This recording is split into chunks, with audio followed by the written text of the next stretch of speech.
وہ ذکر ہوتا رہے گا، ہے کہ نہیں؟ اور یہ خوش نصیبی ہے۔ میں نے آپ کو یہ ترتیب بتائی تھی کہ جب کوفہ والوں نے خط پہنچانے شروع کیے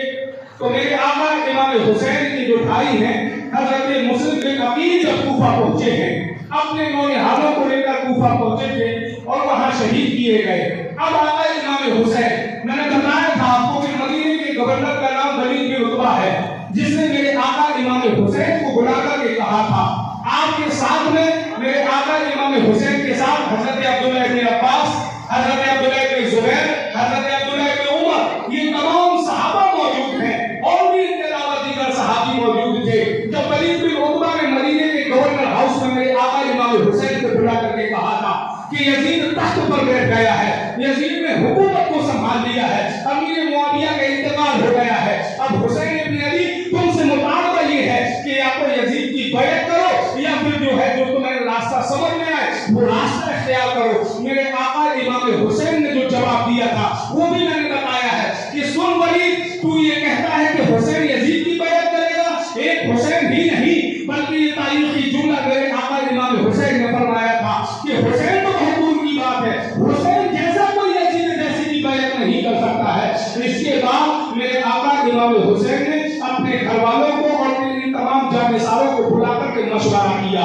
مشورہ کرنے کے بعد کہا کہ اب مجھے مدینہ چھوڑنا پڑے گا، اب مجھے مدینہ جانا پڑے گا، میرے بھائی کو وہاں شہید کر دیا گیا ہے، میرے بھائی کے بچوں کو شہید کر دیا گیا ہے، اب مدینے سے چھوڑ کر کے اب مجھے کوفہ کی طرف روانہ ہونا پڑے گا۔ یہ وہی کوفہ والے ہیں جنہوں نے ہزاروں کی تعداد میں خط کو لکھ کر کے امام حسین کی بارگاہ میں پہنچایا تھا اور یہ کہا تھا کہ یہاں یزید نے آتنک مچا رکھا ہے، یزید ظالم ہو گیا ہے، وہ تخت پر بیٹھ گیا ہے، اب آپ کی ضرورت ہے، اگر میرے آقا حسین آپ نہیں آئیں گے تو یہاں آپ کے نانا کے دین میں خط بند کر دیا جائے گا، نانا کے دین میں جو تبادلہ خیال کر دیا جائے گا۔ یہ تمام خطوط موجود تھے میرے آقا امام حسین کے پاس، مگر عزیزان ملت اسلامیہ سنو، وہ تاریخ میں بتا رہا ہوں، آپ کو معلوم ہے آقا امام حسین نے مدینے سے کربلا کا سفر کب کیا تھا؟ آقا امام حسین نے مدینے سے کربلا کا جو سفر کیا تھا وہ تاریخ 8 ذوالحجہ کی تاریخ ہے۔ 8 ذوالحجہ کو میرے آقا امام حسین مدینے سے کربلا کے لیے جانے کے لیے تیار ہوئے ہیں، اپنے تمام جانشاروں کو بلا کر کے پہلے مشورہ کیا ہے، کہا کہ مجھے مدینہ چھوڑنا پڑے گا۔ عبداللہ ابن عباس کہتے ہیں مولا حسین مدینہ چھوڑنے کی باتیں کیوں کر رہے ہو؟ یہ وہی مدینہ ہے نا جس مدینے میں میرے آقا امام حسین نے دفن گزارا ہے، وہی مدینہ ہے جس مدینے میں میرے آقا امام حسین نے نبی کے کاندھوں پر بیٹھ کر کے سواری کیا ہے، یہ وہی مدینہ ہے جس مدینے میں میرے آقا امام حسین نبی کی پشت پر بیٹھے ہیں تو نبی نے سجدہ کرنا کر دیا ہے، یہ وہی مدینہ ہے۔ اب عزیزان ملت اسلامیہ آج باتیں کرتے ہیں لوگ امام حسین کی شان جاننا چاہتے ہیں، سنو یہ بات بھی، یہ جملہ بھی یاد رکھو، میرے آقا امام حسین کی عظمت کو سنو مسلمانوں۔ حسین کی شان یہ ہے کہ آج بھی جب ہم حجہ عمرے پہ جایا کرتے ہیں تو کعبے کی دیوار پر جو پتھر لگا ہے نا جس کو حجر اسود کہتے ہیں، سنو مسلمانوں، میں بتا رہا ہوں آپ کو،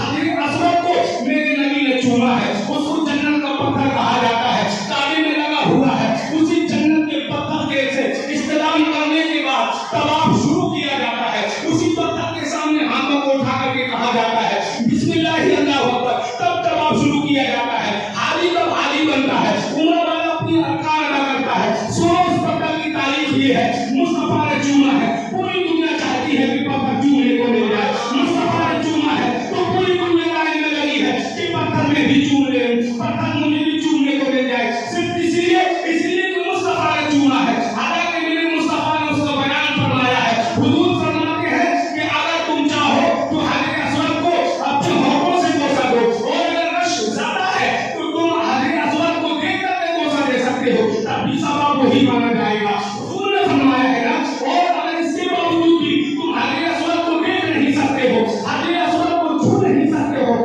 اپنی ہتھیلیوں کو اٹھاؤ، حجر اسود کی جانب کر دو اور ان ہتھیلیوں کو چوم لو، تب بھی حضور نے فرمایا ہے کہ تمہیں ثواب مل جائے گا، تب بھی حجر اسود کا ثواب پا جاؤ گے۔